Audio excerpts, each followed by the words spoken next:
காகத்திற்கு நாம் எது வைத்தாலும் அது நல்ல ஒரு சிறப்பான அமைப்பாக இருக்கும்.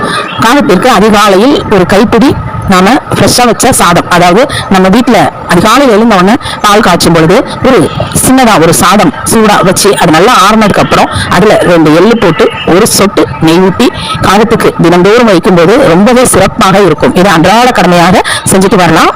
இது செய்யும் பொழுது இன்னமுமே என்ன செய்யணும் அப்படின்னா, ஒரு கைப்பிடி அளவு திராட்சை, அதாவது உலர்ந்த திராட்சையை காகத்திற்கு வைத்து வரும்போதும் அந்த சாதத்தோட பிசைஞ்சு வைத்தாலும் சரி, தனியாக வச்சாலும் சரி, ஆனா அந்த காகம் அந்த உலர்ந்த திராட்சையை சாப்பிட்டு தான் அதோட பலன் உங்களுக்கு கிடைக்க ஆரம்பிக்கும்.